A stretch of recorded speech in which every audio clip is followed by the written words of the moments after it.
and welcome to FPL Mate, your best mate for fantasy Premier League content for the 2023-24 season. My name is Dan, and today we are going to be comparing some of the tactics used in FPL, comparing casual players to pro players. Now, if you're in one of your first seasons playing FPL, seriously, I think this is going to be the most useful video you watch all season. So let's get on with 15 tips that you guys are not going to want to miss. Let's see which category you fit into in each one of these, casual or pro.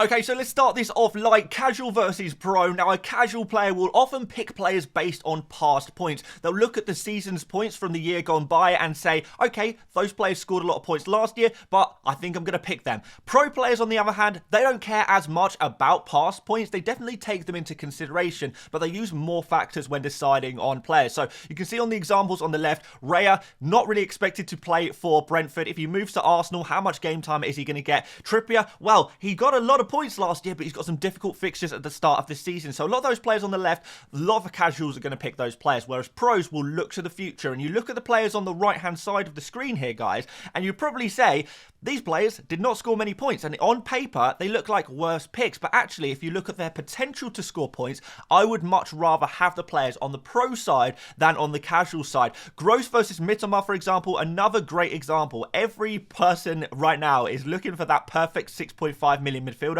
Casual players think they've got it on lock. They've seen Gross last season got the most amount of points of all 6.5 million midfielders. But what they might not take into consideration is that for a lot of last season, Gross was playing as a striker or as a second striker, attacking midfielder in that team, and that's where he picked up a lot of his points. At the end of the season, he's been moved to a defensive midfielder slash defender position, and actually he's not going to get so many points moving forward. Kaoru Mitoma started off the season quite badly last year, but ended up really well, bursting onto the scene, starting more games, and did really well. So for me, it's very easy to make that decision, but if you're a casual just picking players based on points, then maybe that's not so easy for you. So a pro player picks players based on prediction points, predicted points going forward, how many points they think they're going to score in the future, rather than just looking at the past. Now, this is a issue I'm sure all of us as FPL managers have dealt with in the past, and I think a lot of us are guilty of it, over-racing your own club's players. So, for example, in this picture, I've gone for Liverpool because I know Liverpool fans are very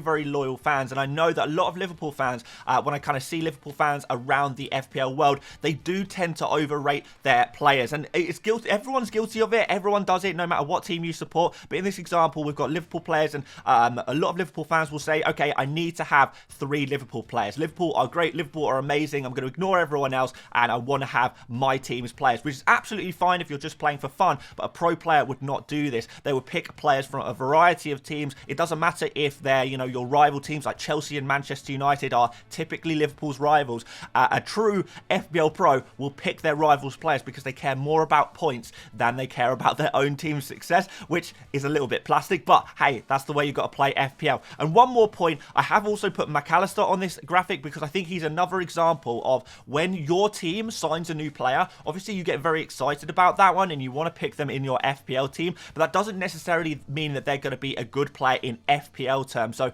McAllister for Liverpool, maybe Declan Rice for Arsenal, players like that, you might actually want to give them a miss even though you're very excited about them moving to your club. So definitely something that we all fall into as a trap.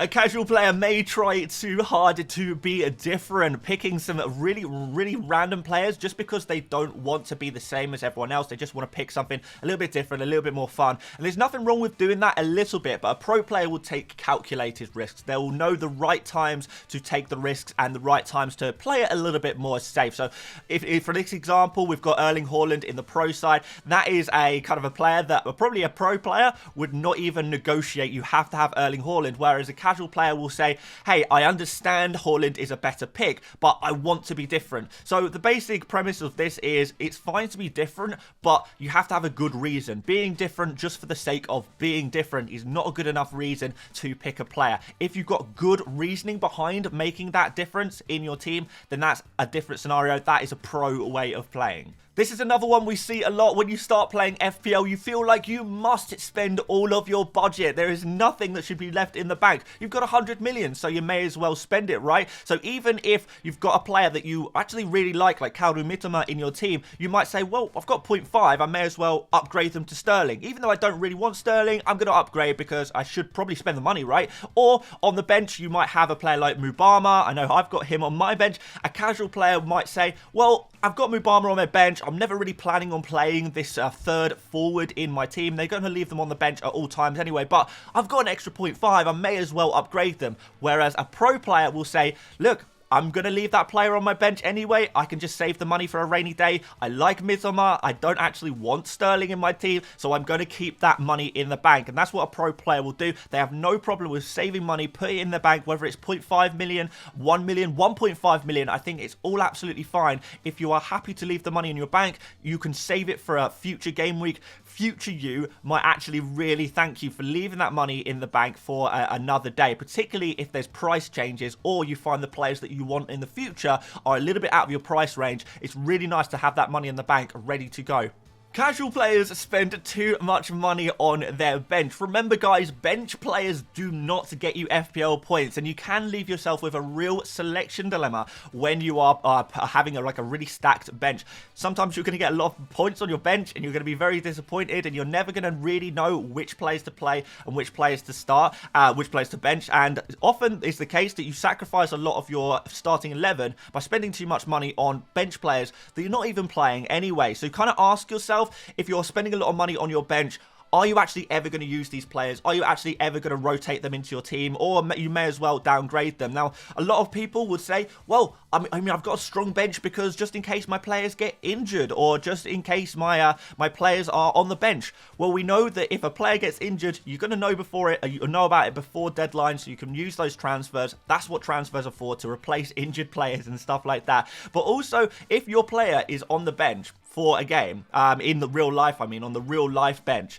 and they don't start the game, it's not like your subs are going to come in and replace them anyway. It's not like you're going to get auto subs, because these days, what we see is players, even if they don't start games in real life, they often come off the bench for a few minutes anyway, because there's so many substitutes in games of football in the Premier League these days. So your bench is kind of less useful than ever before. So you may as well have a nice cheap bench, maybe have 1 or 2 players on your bench who you are happy to come in and rotate very, very occasionally, but actually spend all of your money on your starting 11, the players who are actually starting every week, getting you those points. Now, this is a trap I think everyone's fallen into at one stage or another, and let me know, guys, if you did this at all last season, because I know a few people did. Thankfully, I avoided it last year, because this one is something I feel quite strongly about, to be fair.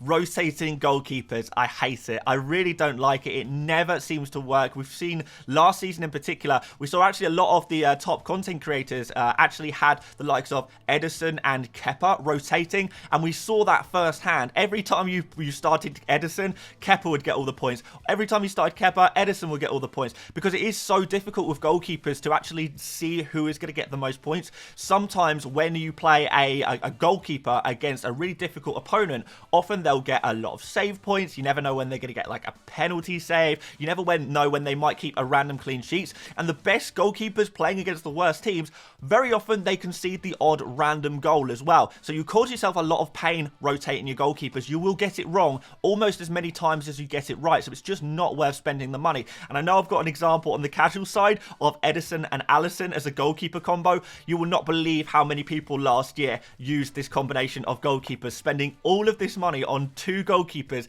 and finding themselves in pain every game week. It really rarely works, this strategy. So for me, it's just not worth doing. Speaking of goalkeepers, a casual player will make goalkeeper transfers, where a pro player will pick a goalkeeper and stick with them. They will only ever change their goalkeeper when the goalkeeper either gets injured, falls out of favour, or on a wild card or free hit. They won't use their transfers just to make a goalkeeper transfer for no serious reason. They won't make it for fixture reasons. They won't make it for form reasons. And the reason is because goalkeepers, they don't really diverge too much in terms of how many points they're getting. The best best goalkeeper in FPL will only really score about maybe 40 points more than the 10th best goalkeeper in FPL over the course of the season. That is really a minimal difference. In other positions, there is so many more points to be gained. Switching out a bad outfield player, a bad like midfielder for a good midfielder, if you find that your midfielder you picked is not doing very well, if you replace them with a good midfielder, that can make a huge difference to your team. Whereas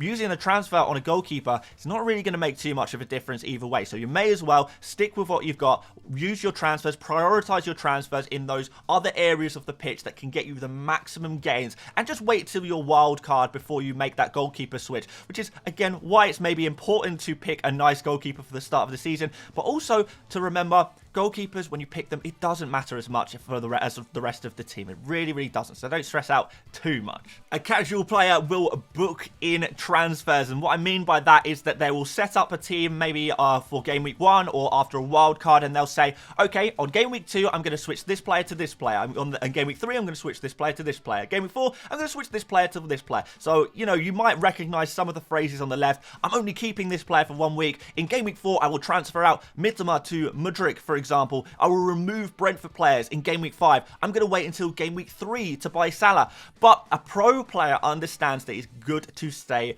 flexible, because any transfer you are planning to make over the next 4 game weeks, believe me, it will change. It will change. Whatever you think is going to happen over the next few weeks, things will change. We will see new players emerge that we never expected them to do well, and suddenly you'll have to prioritize buying them instead. You will have injuries in your team which will scupper your plan. So it's far more important to stay flexible than to have a rigid transfer plan. It's good to have an idea of what kind of players you're going to be targeting in the future, but it's not a good idea to kind of dictate what your team is going to be in the future, because by the time we get to the future, football changes. The football environment changes so fast that whatever you think is going to happen now is not going to be the same. It's important to stay flexible. And I know that sounds a little bit counterintuitive, because you would think a pro player knows exactly what they're going to do in the future. They have it all planned out. Where actually a pro player is a flexible player. And speaking of flexibility, how about price points? So this is a really interesting idea. You might have heard me speak about price points in the past, but price points are basically making sure you have access to all of the players in the game. So you can see on screen right now, we've got a casual kind of selection of midfielders. I mean, not necessarily that these are bad midfielders or anything like that, but these are more casual price points compared to the pro price points. So we can go through and we can look through the FPL players available to us, and we can say, I like this price point, I don't like this price point. And a good price point is the 8, maybe 7.5 to 9 million midfielders. There's a lot of midfielders in and around those prices that we want to have easy access to them if we don't have them. So we can pick a Marcus Rashford, and if Marcus Rashford goes wrong, or we really want Heung-min Son, that's easy. We've got the 9 million price point covered. We can switch Rashford to Son. Easy. Similarly, Martinelli, if you've got him in your team, if it doesn't work out and you want it to get Foden or you want to get Maddison, you can make that switch very easily. Now, the forward 8 million price point is really important too. There's so many good forwards in the 7 to 8 million price point. So you want to have that 7 to 8 million forward in order to be able to easily, with one transfer only, get to that player very easily. Now, an example of a bad price point is like the 5.5 million midfielder. And I know a few of you guys have got 5.5 million midfielders, but the risk of that is that there's no real escape. If you've got Enciso in your team right now, if it goes wrong, you want to remove Enciso, where do you go from there? Well, you could get Andreas, you could get McNeil. It's not looking too good really there, is it? And similarly, if you want to upgrade Enciso to like a 6.5 million midfielder or a 7.5 million midfielder, how are you going to do that? You've now got to find money elsewhere, and it's going to cost you 2 transfers to make 1 transfer, all because you ignored the price points and you ignored trying to be flexible to get easy access to basically all of the players in the game. Now, a casual player will use the official FPL fixture difficulties, which is not very in-depth, to be fair, and I don't like it at all, and I never use it ever, because I really feel like we need to be using advanced fixture tickers. All the best FPL managers will be using advanced fixture tickers, and basically this takes into consideration a lot more. For a start, it takes into consideration attack versus defense. A team like, I don't know, let's give an example. A team like Crystal Palace, for example, their forwards, probably their attack is probably not going to score too many goals. They're probably not going to score more than 2 or 3 goals per game, whereas their defense is actually not too bad. They might not concede too many goals. So they're an example of a team that is an easy fixture if you are a defender. So if I'm Trent Alexander-Arnold and I'm a defender, I'd quite like to play him, Trent, against Crystal Palace because there's a good chance of clean sheet. Whereas on the other hand, if I am an attacker, if I am Mo Salah, maybe Crystal Palace is not such an easy fixture. Maybe that's more of a medium kind of fixture. So that's the kind of thing that you might see on a more pro advanced fixture ticker. I may as well just show you an example of this one here on screen for you. So here we have the Fantasy Football Hub fixture analyzer tool, which is just so good. There's a link in the description if you want to have access to this. But you can basically change a whole bunch of stuff. So we can look at the game week range of how difficult the fixture is. For example, I want to get a player who has good fixtures in the next 6 game weeks. Let's just set it there. I want to get an attacker. So we're going to go for attack here on this tab. And we're going to see the easiest attacking fixtures from game week 1 to 6. And we can see at the top of this table, we have Arsenal. So if you want an attacker who has really good fixtures, Arsenal are the team to go for the first 6 game weeks. Brentford are up there as well, Chelsea and Brighton. If we go to defence, if you want a defender, things change around a little bit. Actually, Brighton have the best fixtures from a defensive point of view. Chelsea, not too bad here either. Man City, Brentford, and Arsenal, in terms of defenders, actually kind of a little bit tougher. And all of this incorporates data from previous seasons, so it's all very much calculated. It's not just random numbers assigned to it. This is all very detailed and calculated in order to get you the best results. So yeah, this is the kind of tool you want to be using when looking at the best and worst fixtures, not the official FPL version. Alright, this is a really simple one. So a casual player wastes their chips early and a pro player plans to use their chips later on in the season, where we have blank game weeks and double game weeks. You guys probably know all about blank game weeks and double game weeks, but if you don't, double game weeks are when one player will play more than one fixture in a single game week, giving them so much more opportunity to get points. And a blank game week is when a player doesn't even have a fixture whatsoever. We see that already with Luton and Burnley in game week 2. They have a blank game week. None of those players are going to get any fixtures whatsoever. And those are the times to use your chips. A casual player is a little bit more impatient, doesn't really know the benefits of using chips in double and blank game weeks later on in the season, and will waste their chips very early on in the season. And they may get a little rank boost at the start, but by the time we get to the end of the season, where everyone else is using their chips in the really effective areas, they will shoot right down the table again. So trust me, guys, I get this comment every single year when I talk about chip usage at the end of seasons. Every time I get the same comments over and over again. Oh, Dan, I wish you told me to save my chips. I wish I'd save my chips for later, because I'm really jealous of you guys using your chips on all these double game weeks now. It's crazy points available, and it's absolutely true. Save those chips for later on in the season. Trust me, and have patience. Okay, look at these 2 player examples on screen right now and tell me which one do you think is the better pick. Lewis Dunk, who has scored the points you see on the left, or Rico Henry, who scored the points on the right. Now, a casual player will go for Lewis Dunk, and I'm going to make a prediction in this video right now. I'm not saying it's going to be Lewis Dunk, but what we will see is a defender, a centre-back in particular, who will score a goal in the opening couple of game weeks, and every more casual player will rush to buy this player. They will see this player scored a goal, has got a really nice mega score, and will say, I have to buy this player now. Look how much they scored last game week. That's insane. They're an incredible player. They're going to score a goal every game week. Well, defenders typically don't score a goal every game week, and often we see things return to the mean. So when we see a player scoring low points consistently and then get a random really high score, that is not a good pick. Even though it's very tempting to chase points and knee-jerk that player in, a pro player will look at a longer-term data. And actually, even though in this example, Rico Henry scored more points in game week 5, he is still the better player to buy than Lewis Dunk, who just scored 10 points, because Rico Henry has demonstrated consistency and Lewis Dunk has got this one really nice score, but there's no evidence to say that that is going to continue. And speaking of evidence, casual players use basic stats to make decisions. Pro players use in-depth underlying Opta stats, the real in-depth detailed stuff. Again, I've spoken about this a little bit before in one of my other videos. I do recommend going to check that out after you're done with this one. That video is about the pro tips that nobody talks about, and that goes into a little bit of detail on how to use stats effectively. But I may as well show you an example of this one again. So yeah, this is again is the Fantasy Football Hub Opta Stats tool. This is part of the toolbox that you get with your membership. So really, really useful stuff. And you can just do absolutely so much with it. So this is the data from last season. We can change the range. We can have a look. Okay, I just want to have a look at the second half of last season. I want to have a look at these numbers per 90 minutes. And I want to get the expected goals per 90 minutes. And I'm going to hide all of the low minutes players as well. And we can see that Erling Haaland has the best XG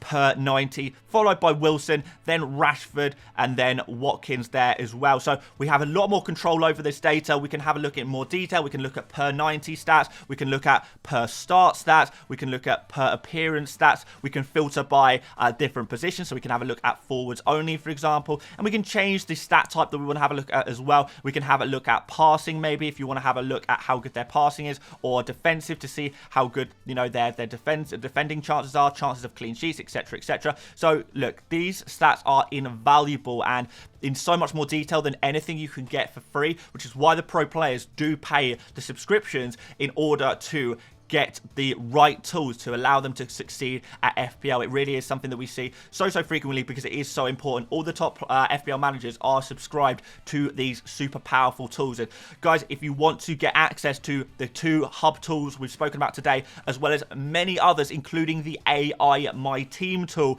then there is still a link in the description. 50% off right now. And if you don't win your mini league, this is how confident they are. If you don't win your mini league, they will give you your money back. So 50% off your subscription before the season starts, and you get your money back if you don't win your mini league. So that just shows how important, how crucial, and how much faith they have in these tools, because they are just impossibly beneficial to any player, any FPL manager looking to take their game to the next level. So don't miss out on that deal, that opportunity. It's still there.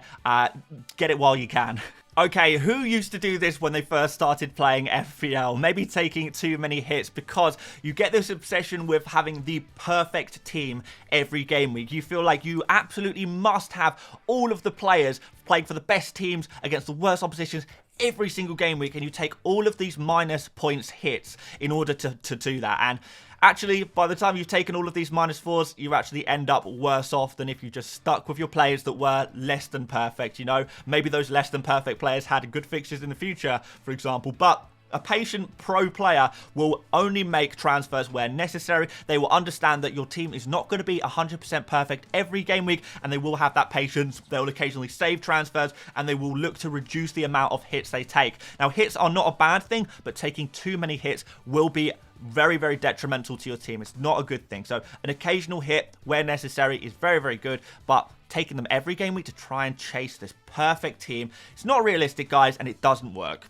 And on the flip side, and our final tip for today's video is a casual player is proud and stubborn about their picks, and a pro player is willing to change their mind. And this is one that I have definitely struggled with personally in the past. Like I say, like all of these tips, they can apply to anyone. For you guys, you're going to be on the casual side of things on some of these. You're going to be on the pro side of other things. The hope is to try and get ourselves into the pro category in all of these different tips. And that's what I'm trying to do with my game. But yeah, certainly in the past, I have found myself picking a team and being picking a player and being really stubborn and say, yes, I picked this player. They are a good player. Trust me, they are a good player. They are going to become good eventually. Trust me, it will happen soon. It will happen, but it never happens. And what I should have done is just bit the bullet and say, put my hands up and say, I was wrong. I will sell this player. And I feel like that is one of a common misconceptions in FPL, is that when you pick a player, you have to be right all the time. We are playing a game based on predictions. We don't know all of the answers, and sometimes you are going to get it wrong. And the quicker you accept that you were wrong and change to something that is a little bit better, then the more successful you are going to be in FPL. The best FPL managers are flexible and willing to change their mind and willing to go back on actually what they've said. If you stick rigidly to what you've said for a few weeks ago and still believe that to be true and have not analysed it, have not reassessed the situation, then you're going to find yourself losing points and you're going to find yourself on the casual side of this video, which is the side you do not want to be in. So those are 15 tips that I think are super helpful. I'd like to hear from you guys. Which traps do you fall into? Which of these tips do you fall onto the casual side? And which tips do you find yourself more leaning to the pro side? And actually, do any of you disagree with any of these tips? Because I'm sure there will be a few people actually saying the casual side is the right side. Well, I guess we'll see by the end of the season, but hopefully these tips have helped you nonetheless, at least some of them. I really find these tips super helpful, and if you did find them helpful, make sure you do drop a like, because I put a lot of work into this video to try and get it right for you guys and come up with the best tips and graphics to help you guys out. And of course, do subscribe if you are new around here and you want more FPL content. Don't forget to check out Fantasy Football Hub if you want access to the pro tools and get that discount whilst you still can. Link at the top of the description. But aside from that, thank you so much for watching. Make sure you check out this video, and aside from that, I'll see you later, mates. Bye bye.